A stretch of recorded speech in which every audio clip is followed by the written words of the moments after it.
Hola, vamos a dar inicio a nuestra 14ª sesión del curso de Fenomenología del semestre de otoño de 2020 de la licenciatura en Filosofía de la UAP. Pues bueno, nos quedamos en que íbamos a pasar a Merleau-Ponty, ¿no? Igual que pues con los otros autores que hemos visto, un poco rápido, ¿no? Quizá le dedicamos más tiempo a Husserl y a Heidegger, pero el chiste es como una introducción general a los fenomenólogos más importantes, ¿no? Bueno, los fenomenólogos ya clásicos, ¿no? Pero bueno, Fenomenología de la Percepción apareció en 1945 y es una de las obras clásicas y maestras del llamado movimiento fenomenológico. Y es uno de los libros que más me gusta, ¿no? De hecho, el prefacio de Fenomenología de la Percepción, que es lo que vamos a ver ahorita, eh, creo que es una de las mejores introducciones a lo que es la fenomenología, ¿no? Y bueno, Merleau-Ponty desde luego forma parte de ese movimiento, es una de sus figuras más representativas, ¿no? Quizá el fenomenólogo francés más importante, ahí bueno, está en discusión, ¿no? Pero uno de los más importantes, aunque tuvo influencia de distintas escuelas, ¿no? Y eso hay que tenerlo en cuenta. Merleau-Ponty no se formó solo en fenomenología, ¿no? De hecho, él viene más bien del estructuralismo de Saussure y de Levi-Strauss, su otra rama de formación fue la escuela hegeliana y marxista, que estaba de moda en esa época en Francia, ¿no? Gracias a Kojève y Althusser, ¿no? Entonces, es de una generación, pues, digamos, dorada de intelectuales franceses que estudiaron en la Escuela Normal Superior. Ya no sé si exactamente la misma, eh, no, sí, de hecho de la misma generación que Sartre y Simone de Beauvoir. Y bueno, también Camus no es de esa generación, pero Camus fue parte, ¿no? De ese grupo que crearon Le Temps Moderne y por ahí, bueno, al final se acaban peleados, ¿no? Pero es muy interesante eso, muy interesante también que convivieron pues como estudiantes universitarios. De hecho, Simone de Beauvoir es la que sacó el mejor promedio y la que eh, merecía la distinción de la filósofa más importante de esa generación. Y si no se la dieron fue porque una mujer no lo podía recibir, ¿no?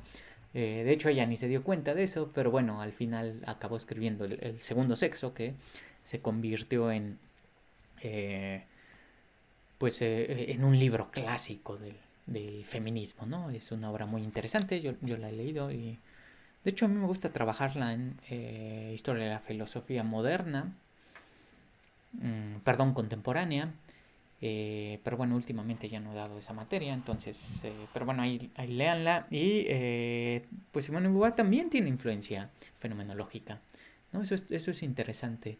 De hecho, el segundo sexo nace como un libro que pretende hacer una especie de descripción fenomenológica de la experiencia de ser mujer.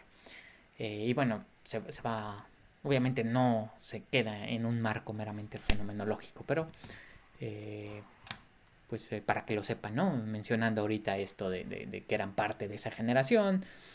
Eh, y bueno, ya no nos vamos a meter a más cosas ahí de la vida de Merleau-Ponty, ¿no? Eh, Quizá mencionar que su tesis doctoral es la estructura del comportamiento, que va muy en tono con la fenomenología de la percepción. También es un texto muy interesante. Y bueno, que muere pues relativamente joven, Merleau-Ponty, ¿no? Ya no tengo aquí, pero sí como 50 y algo, ¿no? Y Kant apenas estaría escribiendo su crítica a la razón pura, 51 o 52, si no me equivoco. Muere Merleau-Ponty. Kant la escribe a los 54, ¿no? Entonces, bueno, se especula mucho ahí, ¿no? De Merleau-Ponty, quizás su obra fundamental todavía no la había escrito.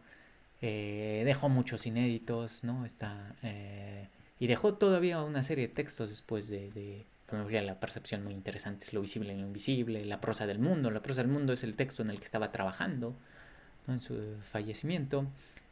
Y bueno, vámonos ya al prefacio, ¿no?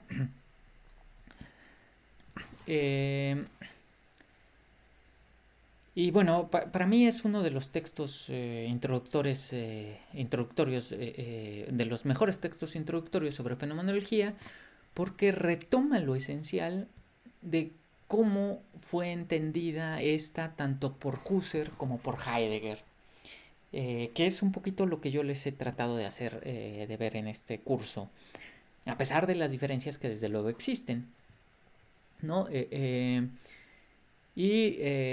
Pues la obra empieza preguntándose, que quizá parezca extraño preguntarse qué es la fenomenología, ¿no?, después de 50 años de que surgió, o casi 50 años, y cuando se hablaba tanto de ella y estaba tan a la moda, ¿no? La fenomenología se volvió una moda que invadió todo el continente, ¿no? Una moda que surgió ahí en Alemania, luego pasó a Francia, influyó a un montón de corrientes, de pensadores, ¿no? Bueno, en el existencialismo, desde luego, viene de la fenomenología, quizás es el más famoso, pero no es lo único, ¿no? La fenomenología tuvo un gran impacto. Bueno, afirma al respecto lo siguiente, y cito: la fenomenología es el estudio de las esencias y todos los problemas.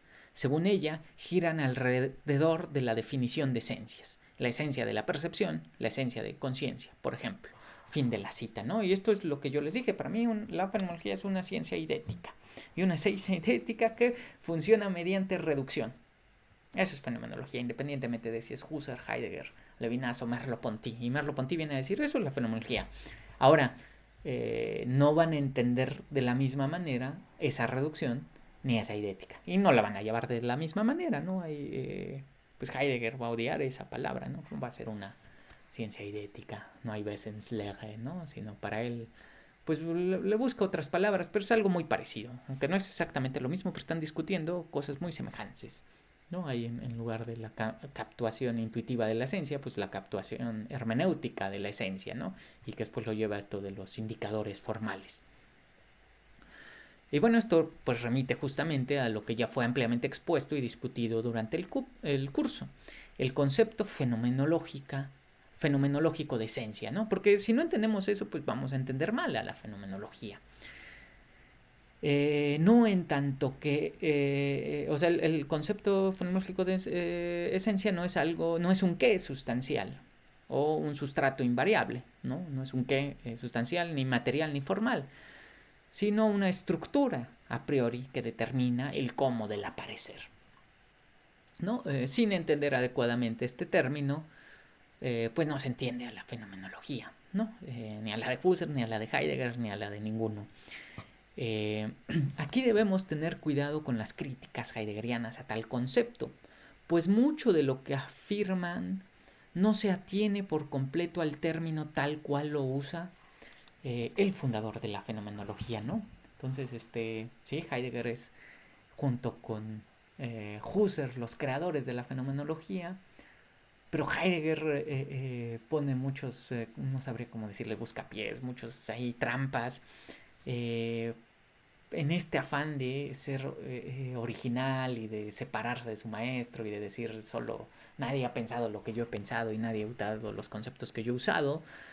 Si uno lee a Heidegger sin cierta precaución en estos puntos, ¿no? Porque en los otros pues me parece un extraordinario fenomenólogo, pero sin esa precaución pues puede hacernos entender mal a Husserl. Entonces tengan cuidado con eso, ¿no? No le crean mucho a todas las críticas heideggerianas. Cuando ya se entendió bien, sí se entiende lo que está en el trasfondo y sí hay una discusión, no son equivalentes una fenomenología con otra. Y sí hay una disputa, pero esa disputa luego no se deja ver si uno muy rápido dice, bueno, la esencia es el que Husserl y la conciencia es lo teórico. Pero bueno, regresemos al texto. Merleau-Ponty inmediatamente agrega, y cito: Pero la fenomenología es también una filosofía que reubica las esencias en la existencia y no piensa que se pueda comprender al hombre y al mundo de otra manera que desde su facticidad. Fin de la cita. Y entonces, bueno, justamente Merleau-Ponty, digamos que retoma lo mejor, bueno, sí, lo mejor de ambas fenomenologías, de la fenomenología trascendental husserliana y de la fenomenología hermenéutica de Heidegger, aunque bueno, después se llama ontología fundamental, ¿no? Pero bueno, retoma eso, la fenomenología hermenéutica, la fenomenología trascendental, y contrario a la moda de la época, ¿no? Que veía a Husserl como opuesto a Heidegger, él dice, no, pues están muy cercanos y lo importante es pensar eso, que está, en eso en lo que están cercanos, ¿no? Y bueno, actualmente las investigaciones más recientes van en esa dirección, pero en esa época pues se consideraba que eran irreconciliables las posturas. ¿No? Entonces, pero bueno, la fenomenología se ocupa de las esencias, ¿no? Pero las esencias, que además ya dijimos en este sentido del cómo, dependen de la facticidad, de la concretud y de la singularidad de la existencia. Recuerdo ese lo dicho del cómo, del aparecer, de la percepción visual, ¿no? Que siempre es el que uso. Y siempre uso mi sacacorchos, destapador. Ya está. Solo puedo ver un lado del objeto, nunca todos los lados, desde todos los ángulos al mismo tiempo. Sin embargo, como extraordinariamente agrega el filósofo de la Selva Negra, nunca contemplo objetos en un campo visual que me aparezca de forma neutra, sino que mi propia existencia está envuelta en la descripción que hago. Es decir, mi temple anímico, mis preocupaciones existenciales, la comprensión del ser de mi propia existencia, etc. De ahí que la fenomenología también sea hermenéutica. No obstante, no debe olvidarse que esto no conduce a un relativismo subjetivista, ¿no? O un relativismo cultural en Heidegger, en el que cada perspectiva es igualmente válida. Mi estado de ánimo no determina la realidad, sino más bien es parte esencial de la estructura del cómo del aparecer de las cosas. Durante mucho tiempo se creyó, ¿no? Incluso hoy en día sigue gobernado entre algunos círculos especializados esta idea, aunque les digo que empieza a cambiar, que la fenomenología husserliana y la heideggeriana son incompatibles, o eran incompatibles. El debate era en torno de saber cuál era superior y por qué. ¿No? Lo extraordinario de nuestro fenomenólogo francés, aunque suene repetitivo, lo vuelvo a decir, es el haberse dado cuenta que más que buscar las contradicciones en ambas fenomenologías, la hermenéutica y la trascendental, habría que buscar los puntos de encuentro, pues es ahí en donde en verdad se ancla la esencia de la fenomenología y de su posibilidad, ¿no? Y además es lo que hace, y a partir de eso él pues realiza su propia fenomenología, ¿no? Tampoco Merleau-Ponty no es un mero intérprete de Husserl y de Heidegger, no es un mero especialista que diga, bueno, en esto coinciden y en esto también, sino que también hace una fenomenología, ¿no? Podríamos decir, y podría haber una escuela merleau-pontiana, ¿no? Y Merleau-Ponty tiene toda su estructura conceptual, interpretativa, de análisis, descriptiva, etcétera. Pero eso sí, partiendo de este intento de sintetizar pues esas dos escuelas, esas dos tradiciones, de más que escuelas, ¿no? Son de la misma escuela, si las consideramos escuelas a las dos, de sintetizar esas dos tradiciones, ¿no? Y pues por eso nuestro pensador, ¿no? Bueno, con el que ahora nos ocupamos, enuncia otra serie de aparentes contradicciones en las cuales, sin embargo, navega como en casa la fenomenología. Es una filosofía trascendental, ¿no? O sea, para Merleau-Ponty Tiene razón Husserl, la fenomenología es una filosofía trascendental. Pero lo que descubre es el ya ser previo del mundo y de la existencia concreta. O sea, no descubre una trascendentalidad fuera del mundo, sino encarnada, ¿no? Bueno, en el mundo, eso sería Heidegger, y además de en el mundo encarnada.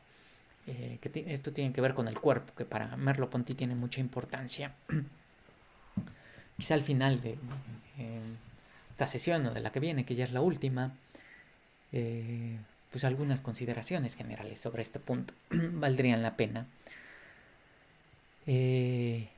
Pretende hacer descripciones de las cosas tal cual son, pero se topa que las cosas tal cual son no es algo estable e invariable, sino que se constituyen en un proceso temporal, histórico e incluso transgeneracional, ¿no? Husserl eso de la constitución transgeneracional lo llama fenomenología genética. Generativa. La genética es justamente pues la busca de la génesis de eso constituido, ¿no? Ya dijimos, la descripción describe la estructura esencial del aparecer, la genética se pregunta por el origen de eso ya constituido, ¿no? Porque eso ya constituido no siempre estuvo constituido así, sino que se constituyó en un proceso, en un devenir, ahí entra la fenomenología genética, y la fenomenología generativa tiene que ver con eso, con que lo fue constituyendo una intersubjetividad histórica. Pero bueno, entonces se topa con eso, ¿no? Entonces, pues parecen cosas contradictorias, ¿no? Es trascendental, pero es trascendental solo porque existe de forma concreta en el mundo. Lo cual, vuelvo a insistir, no conduce a un relativismo en el que todo sea igualmente válido, ¿no? De hecho, la fenomenología pretende todo lo contrario, y eso es lo que defiende. Sino a una rigurosidad mucho más estricta y acorde a las cosas mismas, ¿no? Y mucho más científica que la cientificidad clásica que se atiene a prejuicios de causalidad y de mundo objetivo, ¿no? De hecho, ahorita me acordé de una frase de un fenomenólogo francés que se llama, belga, que se llama Marc Richir. Bueno, ya falleció hace como 2 años, 3. Probablemente era el fenomenólogo importante más vivo, ¿no? Tiene una obra también descomunal. Yo he leído poco de él, pero es una obra impresionante también, ¿no? Nada más ver todo lo que escribió. Él era físico de formación, ¿no? Se doctoró en física y llega a la fenomenología por distintas razones. Se vuelve un gran fenomenólogo. Y me llama la atención una frase que leí de él, en donde dice, la rigurosidad de la fenomenología es de otra naturaleza, de otro tipo que la rigurosidad de la ciencia física, pero no le pide nada. O sea, la rigurosidad fenomenológica es tan estricta y tan científica, aunque científica en otro sentido, que la física, solo que desde otros presupuestos, ¿no? Y bueno, ahorita recordé eso justamente mencionando esto de si uno agrega esto de que al aparecer de las cosas les pertenece una perspectiva desde donde la estoy viendo, y esa perspectiva incluye pues toda mi existencia encarnada en el mundo cultural, histórica, etcétera, pues eso no es un relativismo, eso es un atenerse rigurosamente a la descripción del aparecer de las cosas, ¿no? Y del aparecer de mi propia existencia. Pero bueno, de hecho, para Merleau-Ponty, con el que coincido en muchos puntos, la fenomenología heideggeriana es la explicitación y la problematización de uno de los puntos centrales de la fenomenología husserliana, el mundo de la vida, ¿no? Dice Merleau-Ponty, si Husserl no hubiera problematizado el mundo de la vida de esa manera, pues la filosofía de Heidegger sería imposible. Y hubiera sido imposible, ¿no? Y aquí viene una indicación que recuerda a la hecha por Husserl en Ideas 1. la fenomenología, ¿no? Esta es una indicación muy controversial, pero bueno, vamos a ella. La fenomenología es sólo comprensible desde el método fenomenológico. Es decir, quien va a leer a los fenomenólogos sin una actitud fenomenológica no entenderá el sentido profundo de la misma, ¿no? Y esto me recuerda a Mark Richir. Bueno, es que como lo estoy leyendo Fenomenología en Escorzos, o en esbozos, depende de la traducción, X, Fenomenología en X, y X es la palabra, bueno, ya les dije, los franceses tradujeron Escorzo, Abschattung por perfil, pero eso ya es más reciente. En un primer momento tradujeron Abschattung, que nosotros, bueno, Gauss aquí tradujo por Escorzo, lo tradujeron en un primer momento por X, y X es como borrador, boceto, eh, y también esto como sombra que rodea, ¿no? Y entonces, pero Mark Richir juega con la ambigüedad de la palabra en francés. Y bueno, este, eh, a lo que iba es que Mark Richir también dice esto de, bueno, quien va a leer a Husserl sin saber fenomenología no va a entender nada. Dice, yo puedo ir a leer a Kant sin saber nada, puedo ir a leer a Hegel sin saber nada de Hegel, y voy a entender pocas cosas, un poco confuso, pero me voy a ir familiarizando. Si alguien entra a Husserl sin saber qué está leyendo, no va a leer nada. ¿No? Eso, a mí me parece sorprendente que diga eso Mark Scheer, y en parte tiene razón, ¿no? Yo pensaba, pues sí, yo ya me aventé toda Husserliana 39, estoy familiarizado con Husserl, conozco más o menos a Husserl, y hay un montón de cosas que no tengo ni la más remota idea de qué trataron. Pero bueno, eso habla de la dificultad y de la rigurosidad de la fenomenología. Aunque bueno, por otro lado, el curso de fenomenología sirve justamente para enganchar a más alumnos a que se unan al área de fenomenología, ¿no? A lo mejor lo estoy espantando, no se espanten, toda la filosofía es difícil y la fenomenología pues es bellísima, ¿no? Así que únanse al lado bueno de la fuerza. Aunque curiosamente, bueno, eso ya lo comenté, ¿no? Creerían que hay muchos en fenomenología, no hay tantos en fenomenología. De hecho, es de las menos eh, populares, ¿no? De las, eh, ¿cómo se llama? Áreas menos populares. Pero bueno, regresamos a esto. Sin una actitud fenomenológica no se entiende a la fenomenología en su sentido profundo, ¿no? Sí se entiende en su sentido superficial, desde luego. Pero ¿cómo es esto posible? ¿No es esto una especie de círculo vicioso o de petición de principio? En una de las frases más controversiales de la obra husserliana se afirma que la fenomenología tiene algo de conversión religiosa, en el sentido de que solo el converso entiende el peso de ciertos símbolos, de ciertos ritos, de ciertos gestos, ¿no? que pertenecen a una determinada religión. Y Husserl dice, bueno, es que en fenomenología pasa algo similar. Pues solo quien se adentra a ella entiende el sentido de sus proposiciones. Y no es que sus afirmaciones carezcan de sentido desde fuera de la fenomenología.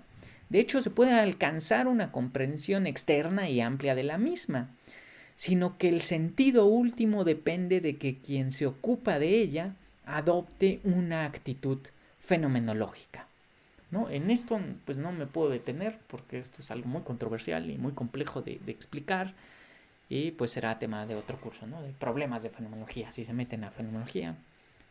Quizá, no sé si se hace el tema, pero bueno, podemos ahondar en ello.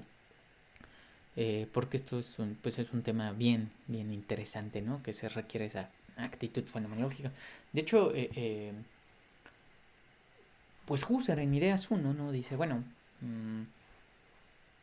quien no hace la reducción fenomenológica, quien no ejecuta la epogea, quien no adopta la actitud fenomenológica que ella implica, ¿no? La actitud fenomenológica va acompañada de la reducción y de la epogea. Dice, pues va a entender puede entender a Ideas 1, pues lo va a entender como una psicología descriptiva. psicología descriptiva fenomenológica, y dice, pues no está mal. Eso, de hecho, eso crea toda una nueva región de estudios. Pero solo quien adopte esa postura y la vuelva a leer, la va a entender en el sentido fenomenológico. Bueno, ahí ya me salté. Pero bueno, entonces no se trata de explicar o analizar, dice Merleau-Ponty, sino de describir, ¿no? Esto lo tratamos de resaltar sobremanera al inicio del curso, cuando nos adentramos a la primera investigación.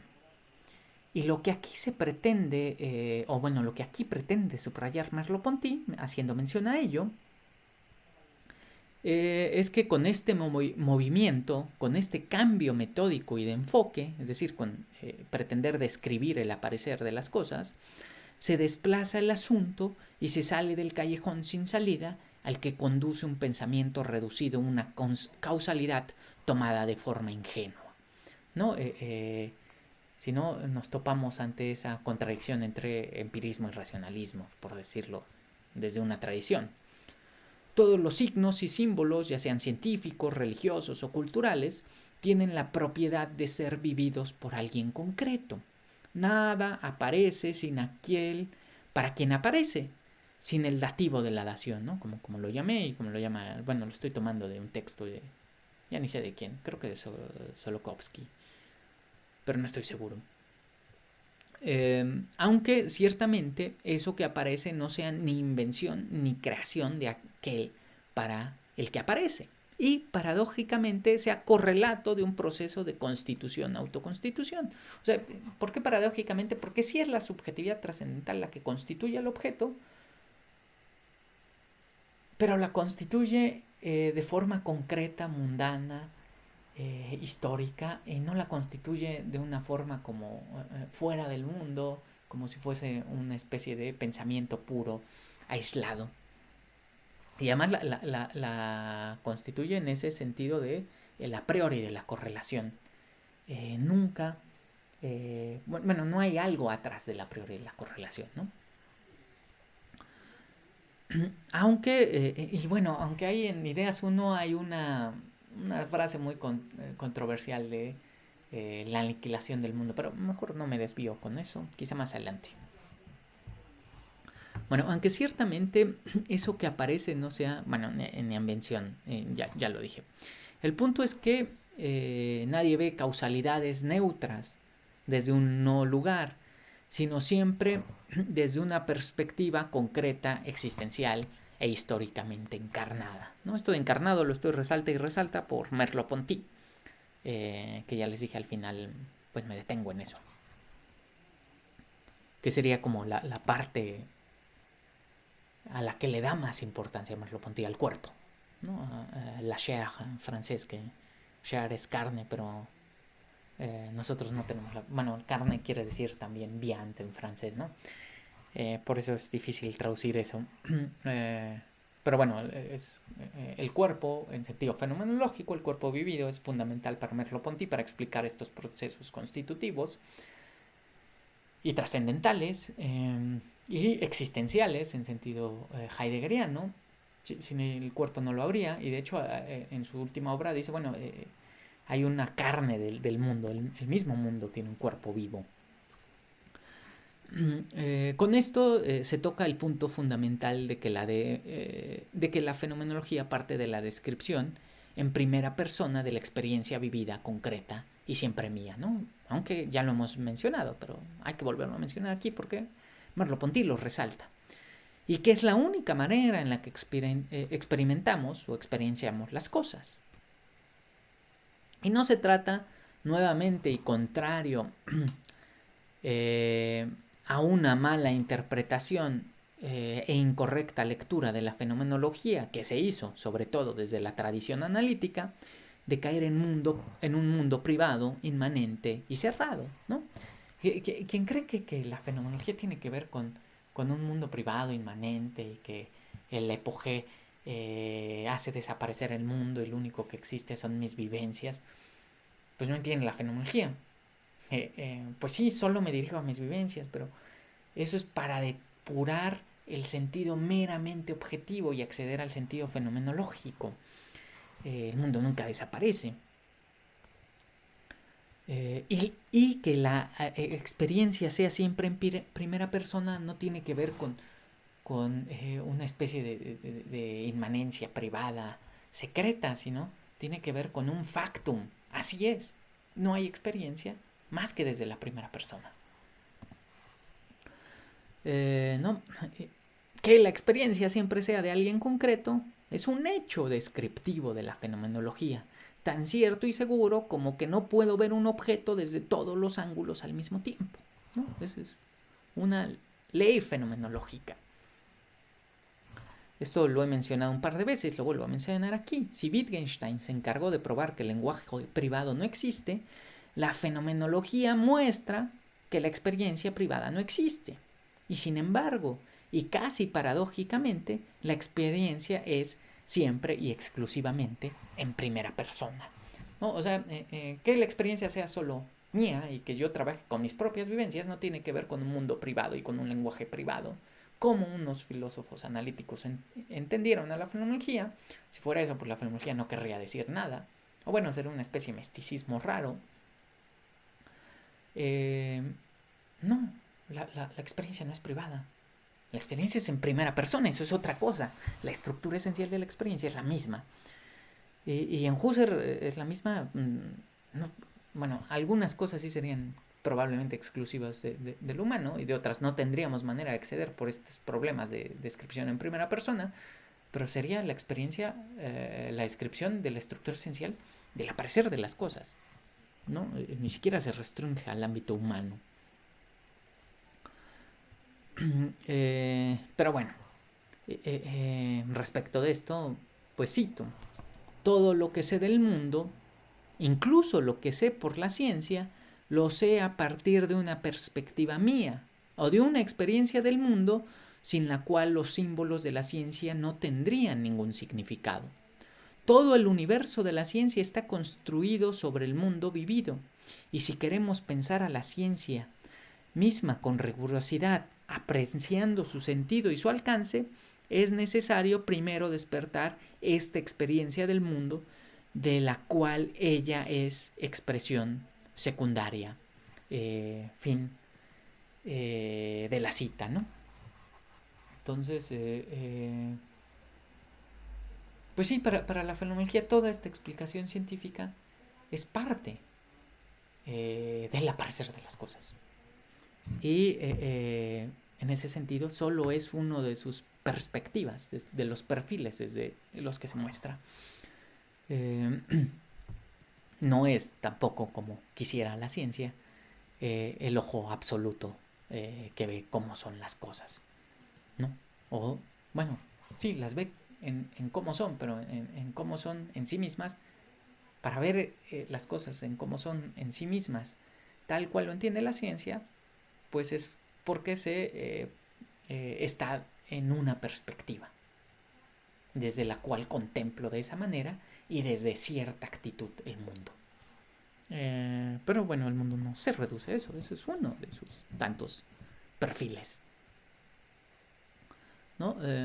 Por eso aquí señala nuestro fenomenólogo francés que yo soy la fuente absoluta de la que brotan todos los sentidos.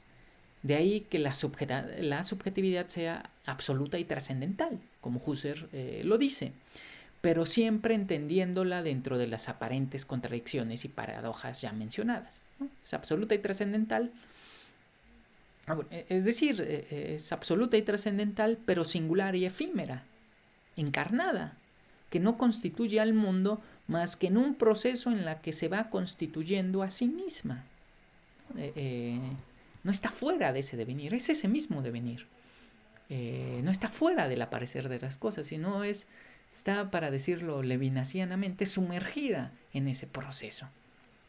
Y no puede salir de ese proceso. Y sin embargo, tiene una función constitutiva que podríamos llamar absoluta en el sentido husserliano. También hay, el problema es la palabra, ¿no? pero bueno, absoluta en el sentido husserliano, ¿no? Es la subjetividad absoluta trascendental. Pero subjetividad absoluta trascendental que está encarnada en un cuerpo que está en procesos instintivos y impulsivos, ¿no? De pulsiones. Eh, bueno, estas cosas son bastante complejas aquí. Vamos así. A la fenomenología se accede de forma fenomenológica, y esto también quiere decir entendiendo que accedemos desde perfiles, ¿no? Vemos un perfil, vemos otro perfil, y vamos, y según nos vamos acercando, vamos teniendo un panorama general más amplio, ¿no? Vamos entendiendo un mapa de la fenomenología de mejor manera, ¿no? La fenomenología me gustaría pensarla más bien como eso, una especie de cartografía en la cual no podemos tener de golpe todo el mapa. O si tenemos de golpe todo el mapa, pues no vemos bien, ¿no? Pues sí vemos una figura así general, pero pues tenemos que hacerle zoom a un pedazo y ahí vemos que hay un chorro de relieves y detalles, y entonces tenemos que ir explorando esa cartografía.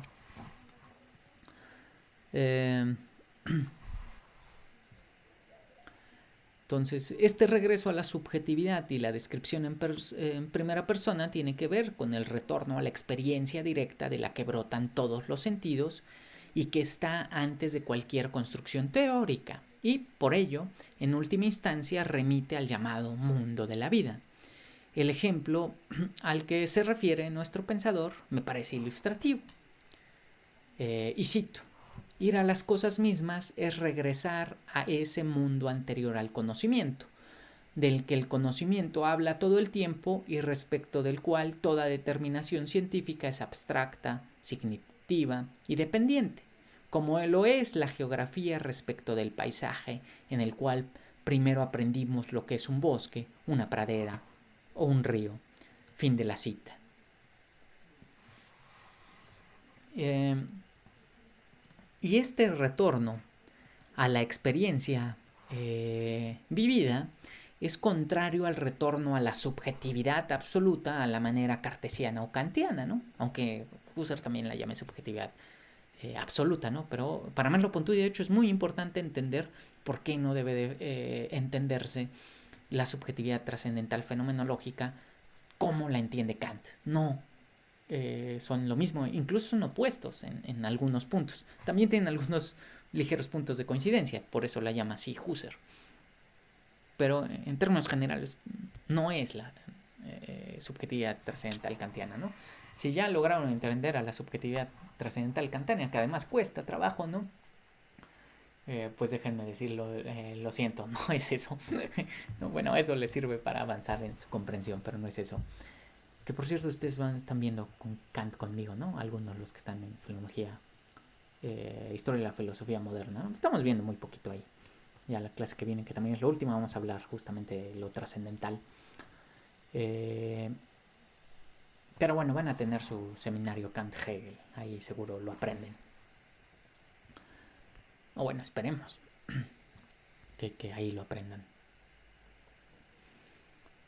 Pero bueno, el punto es que lo que quiere hacer es romper, bueno, no se debe identificar con esta subjetividad kantiana, ¿no? O antes cartesiana, que tampoco la cartesiana y la kantiana son equivalentes, aunque comparten también un núcleo. Pues lo que quieren hacer, ¿no? Tanto Kant como Descartes, es romper el a priori de la correlación, en el sentido de que hacen depender a este de la subjetividad y de su certeza de sí, ¿no? Es decir, primero está la subjetividad y después está el mundo y el aparecer de las cosas. Bien, fenomenología, sí y no. Y la crítica ahí es en qué sentido está antes. Porque en otro sentido lo que está antes es el mundo. ¿No? Ese sentido es temporal, es de jure, es de facto, ¿no? Que bueno, ahí Kant sí discute eso de si es en sentido, en qué sentido es, pero pues para él sí está primero la subjetividad. Desde luego que la subjetividad constituye a su mundo, pero no lo hace como una creación ex nihilo, sino mediante un proceso histórico, existencial y corporal, ¿no? Que además no va como determinado de antemano hacia dónde va, ¿no? Sino en ese proceso, en ese devenir, se va creando el telos del mismo proceso constitutivo. No es que ya esté determinado de antemano de una vez para siempre. De hecho, en este sentido, sería más parecido a Hegel, ¿no? En ese sentido. Y digo, yo no conozco muy bien a Hegel. Ese es va a ser uno de mis propósitos de año nuevo, no meterme con Hegel. Porque en Hegel, al parecer, también habría un proceso en este sentido, ¿no? Que es contingente, ¿no? Que sí tiene un telos, pero cuyo telos se va constituyendo en su mismo devenir, no está ya preconfigurado de forma absoluta. Aunque también tienes, desde luego, sus diferencias y diferencias muy radicales con la fenomenología como la entiende de Hegel, ¿no? Aquí sí ya no conozco tanto, no me quiero meter, nada más conozco las críticas que hace Husserl a Hegel, que hace Levinas a Hegel, que hace Merleau-Ponty a Hegel, ¿no? Pero bueno, como no conozco muy bien, mejor esas las dejamos de lado. Y también apenas van a llegar a sus cursos de Hegel, ¿no? Bueno, este retorno a la experiencia vivida es el punto del que parte la fenomenología, ¿no? Y ya dijimos, constituye el mundo, sí, pero en ese proceso. Como sea, la experiencia misma que tengo del mundo, si es que me atengo a su descripción rigurosa, refuta ella misma lo propuesto por el idealismo, aunque también lo propuesto por el racionalismo, por el empirismo, por el nominalismo y por el realismo. El mundo, y aquí entiéndase mundo en su sentido fenomenológico, no es resultado de mi pensamiento, no es resultado de las síntesis subjetivas que unifican sensaciones y las ordenan según el entendimiento, ¿no? Que ese sería un poco Kant. El mundo es lo ya siempre inmemorialmente predado, para decirlo levinasianamente. Antes de cualquier pensamiento, reflexión, síntesis, toma de postura o conjetura que pueda hacer de él.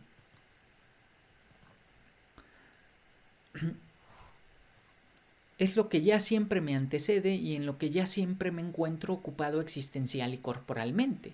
Desde luego, ese mundo previo a toda reflexión y teorización se muestra como correlato siempre abierto en un horizonte infinito de mis propias vivencias.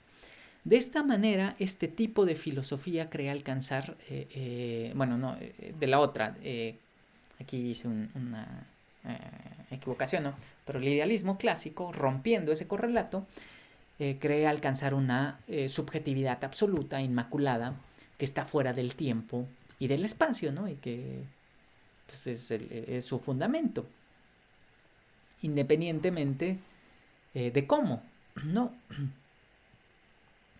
Y que es la creadora del mundo.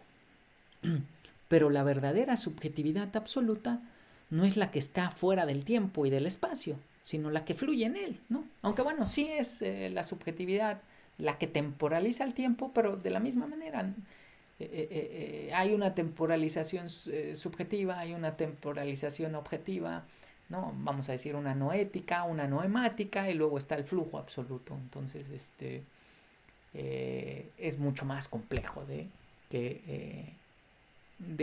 cómo lo plantea una visión tradicional, ¿no? Que él lo pensaría solo como un flujo subjetivo o como un flujo objetivo. Esta sintetiza, voy a una cita que me parece sintetiza lo dicho, ¿no? De forma extraordinaria. Y cito: lo real es para ser descrito, no para ser construido o constituido. Fin de la cita, ¿no? Aunque bueno, sí hay constitución en la fenomenología, pero en otro sentido. Si la percepción fuera resultado de un proceso sintético a la kantiana, necesitaría constantemente hacer la diferencia entre las meras sensaciones y lo percibido, ¿no? O lo que dice Hume también. Si la percepción fuera resultado de síntesis de sensaciones, como lo plantea también el empirismo, aunque a una manera distinta a la de Kant, pues entonces sería muy difícil saber cuál es la diferencia entre creencia, ¿no? ¿Por qué la percepción me da la certitud de que el objeto está ahí y la imaginación no? Y Hume se mete en ese problema que, bueno, pues es que uno va acompañado de la creencia de que es así. Y no, lo que pasa es que no es resultado de un proceso sintético en ese sentido, ¿no? Eh, Esto no es así. Yo percibo de golpe como un tejido sólido, sin que ello excluya la imaginación, la fantasía, sensaciones y todas las imperfecciones que no se adecúan, ¿no? Por esto para Merleau-Ponty la percepción no se reduce a la percepción visual, auditiva, ¿no? Este campo perceptivo incluye todo. En este campo perceptivo están mezclados, ¿no? A la par que yo veo esto, está mezclado mi imaginación de esto, mi fantasía de esto, mis recuerdos de esto, bueno, mi estado de ánimo, ¿no? Mi cuerpo, ¿no? Que me duele, que tengo frío, que tengo hambre, que estoy cansado, que ya no veo bien y entonces tengo que parpadear. Todo eso forma parte de ese tejido eh, que no, que no es resultado eh, de un entendimiento que lo piensa y lo ordena, sino que el entendimiento que quiere explicarlo y lo piensa y lo ordena, se lo encuentra ya como un tejido sólido. Pero dentro de ese tejido sólido, y eso es lo que los racionalistas pretenden hacer, es tratar de quitarle como las ambigüedades y las contradicciones que tiene, pero porque no las entienden, las juzgan desde criterios que no se adecúan a ese aparecer. Pero bueno, Merleau-Ponty incluso dice la percepción ni siquiera es un acto, ¿no? Y esto sí ya no es husserliano, ¿no? Aquí ya Merleau-Ponty. La percepción ni siquiera es un acto, mucho menos una ciencia, es una postura que viene después. No, ni siquiera es un acto, ni una ciencia, ni una postura que viene después de la reflexión y que distingue entre lo real y lo no real. La percepción es más bien el trasfondo sobre el que se erigen todos los actos de cualquier índole y en este sentido está siempre presupuesta, ¿no? De ahí que el texto se llame Fenomenología de la Percepción, ¿no? Lo que está a la base de todo el aparecer de las cosas es la percepción, solo que la percepción ya en este sentido fenomenológico extendido, que incluye no solo los actos perceptivos, tal cual los entendía Husserl, de ver, oír, escuchar, etc., y los imaginativos, desiderativos, etcétera, todas las vivencias intencionales, sino que incluye además toda otra serie de cosas. También incluye toda la serie, ahí ya no puedo llamarlas actos, pero la serie de preocupaciones existenciales, ¿no? O de Sorge, Besorge, Fürsorge, del ser en el mundo, en heideggeriano. Y además Merleau-Ponty le pone el acento al cuerpo vivo, que sería la manera en que va a decir, bueno, la fenomenología husserliana y heideggeriana son incompletas, porque olvidan esto, ¿no? Bueno, ahí hay mucha discusión, ya les dije, al final voy a tratar de dar pues unos minutitos de esa crítica levinasiana, perdón, levinasiana, merleau-pontiana, que por cierto, la crítica levinasiana tiene algunos puntos en común con la merleau-pontiana. Se conocieron, se leyeron, y curiosamente Levinas nunca cita a Merleau-Ponty y Merleau-Ponty nunca cita a Levinas, al menos hasta lo que he leído, ¿no? Y eso me parece bien curioso. Pero bueno, el mundo tampoco es un objeto que me haga frente, no es una construcción ni teórica, ni cultural, ni científica, ni religiosa. Es el correlato de mi percepción, ¿no? Y en tanto correlato de mi percepción, dentro de sus perfiles incluye eso, su perfil teórico, su perfil cultural, su perfil científico, pero no se agota en uno de esos perfiles. Es el campo natural y el campo de todas mis percepciones y pensamientos, siempre de forma previa y, pues sí, siempre como ya presupuesto. Este es el verdadero sentido de la reducción. y aquello a lo que nos conduce, para nuestro fenomenólogo, aquello a lo que nos conduce, esta herramienta fenomenológica, pues es al mundo de la vida, ¿no? No es que primero tenga sensaciones de colores que después asocia una superficie y por último un objeto, ¿no? Que esto va, bueno, desde luego esto es una crítica a Husserl, que Husserl hace análisis descriptivos de ese tipo, y eso también se lo critica Levinas, y eso también se lo critica Heidegger, ¿no? Le dicen, no, pues así no es el aparecer de las cosas, sino que de golpe veo colores y formas de antemano, antes de que dirija mi mirada teórica, ¿no? Y bueno, para Merleau-Ponty la reducción es fundamental. Yo ahorita voy a ir por qué, ¿no? Les voy a tratar de hacer recordar esto de reducción, que es una reconducción del objetivo a lo fenomenológico. Y por eso para Merleau-Ponty es fundamental. Y para Merleau-Ponty esto nos reconduce del mundo objetivo al mundo fenomenológico, ¿no? Del cuerpo objetivo al cuerpo fenomenológico, etcétera, del tiempo objetivo al tiempo fenomenológico, del espacio objetivo al espacio fenomenológico y demás. No sé si recuerdan las explicaciones que di ahí, ya no me acuerdo qué tan amplias fueron o no, pero bueno, critica la ambigüedad de la postura del fundador de la fenomenología al dejar la posibilidad de que la reducción conduzca a un idealismo trascendental, ¿no? Aunque bueno, el idealismo trascendental de Husserl es diferente, le canté eso, que les quede claro. Sin embargo, deja ahí una puerta medio rara, ¿no? Una ambigüedad que Merleau-Ponty critica. Y que ya presupone lo que va a describir, que crea la unidad del mundo percibido. Aquí sí ya es el idealismo clásico, ¿no? El idealismo clásico crea la unidad del mundo percibido mediante síntesis de conciencia, cuando en realidad la unidad del mundo percibido es previa. Y es no homogénea, llena de sombras y cuya descripción se adecua a un más o menos así o asá, ¿no?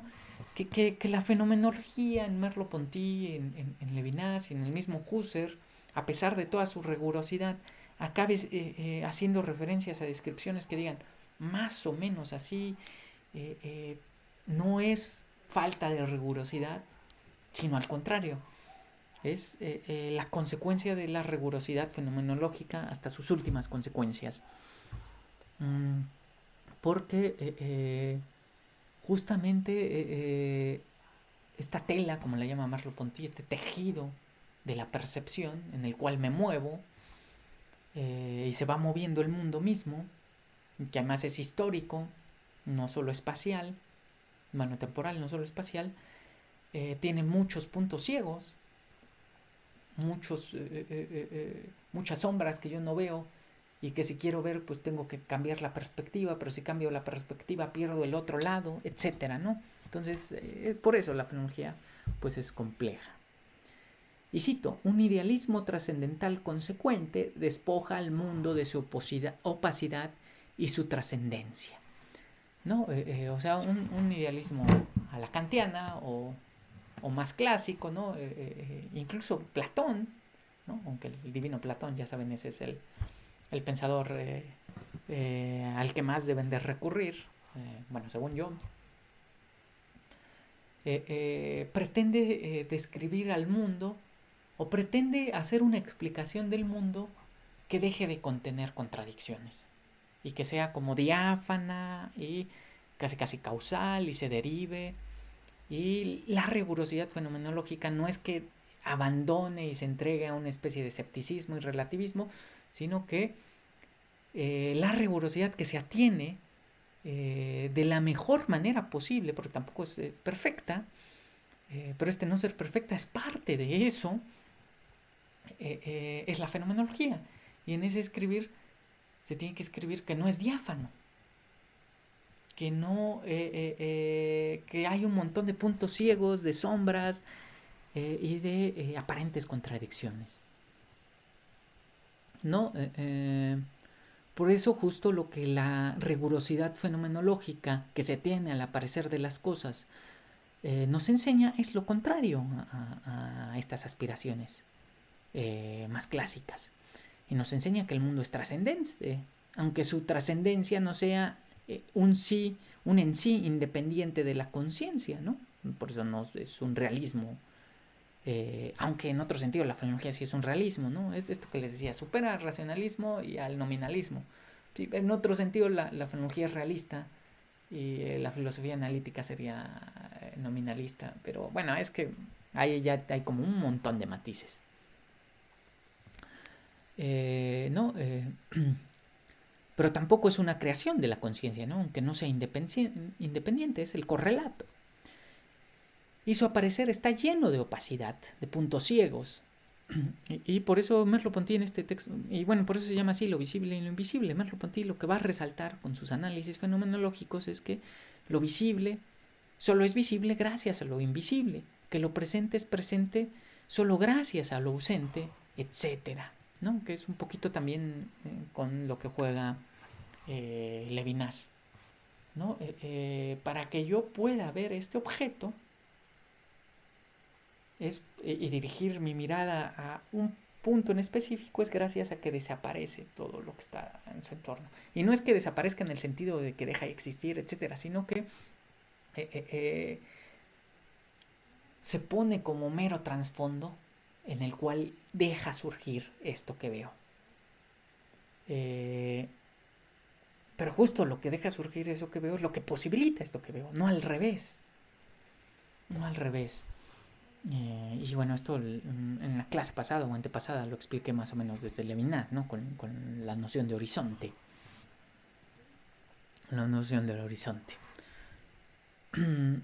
Como sea, a pesar de estas críticas, reconoce a su maestro el no haber caído en un idealismo trascendental clásico, en el que se pierde la absoluta diferencia entre yo y otro.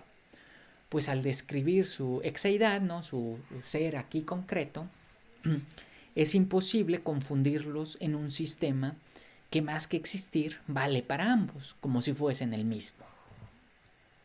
El problema del alter ego es uno de los más complejos en fenomenología, ¿no? de los otros yo, ¿no? De cómo es posible que haya otras conciencias absolutas trascendentales. Y Husserl se enredó en toda una serie de dificultades, de las cuales la quinta meditación cartesiana es un ejemplo. Esto solo es posible porque no soy mero pensamiento, sino una subjetividad encarnada en una situación histórica concreta.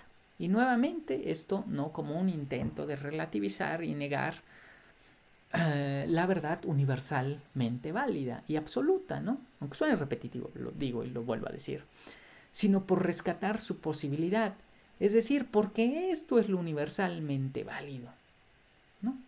Pues que soy una subjetividad absoluta y trascendental, pero solo en tanto encarnada, ¿no? O solo en tanto que tengo cuerpo en una situación histórica concreta. Aquello que puede rechazar el cogito como extraño y diferente no es al otro ni siquiera al mundo, sino solo al mundo y al otro entendidos en un sentido objetivo. En su sentido fenomenológico, el mundo y el otro no pueden desaparecer. Al contrario, se descubren como lo previo y lo predado de antemano, ¿no? Entonces, justamente la epogea, la reducción, que desconecta al mundo, lo pone entre paréntesis, su validez, no se queda ante una nada, sino se queda ante el mundo en su sentido fenomenológico. Ya no ante el mundo en su sentido objetivo, ni siquiera ante el mundo en su sentido, pues, vamos a decir, vulgar, para usar una palabra heideggeriana, o en su sentido como cotidiano, ¿no? En su sentido, pues sí, cotidiano.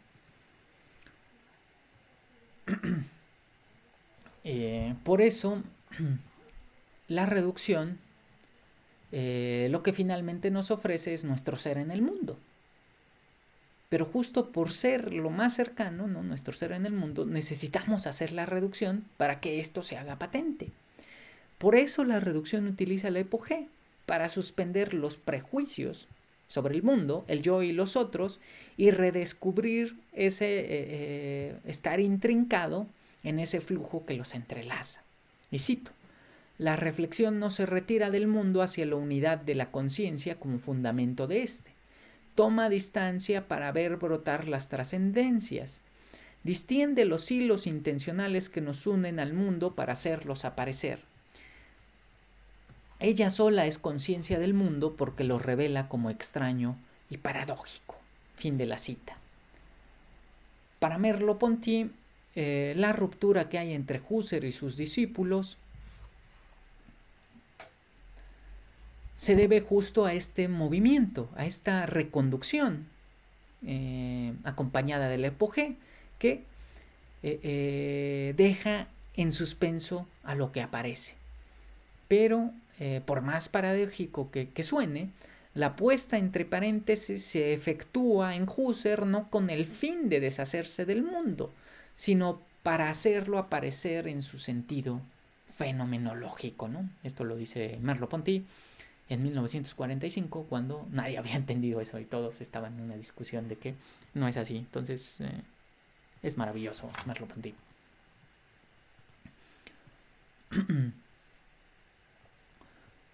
Aunque de ahí que el filósofo francés lo afirme, Husserl mismo estaba en contradicción con su propio pensamiento, pues por momentos parece tender más a un idealismo trascendental clásico, ¿no? Aunque su idealismo trascendental, entendido adecuadamente, refuta a los idealismos trascendentales clásicos, a los cuales acusa de perder el asombro ante el mundo.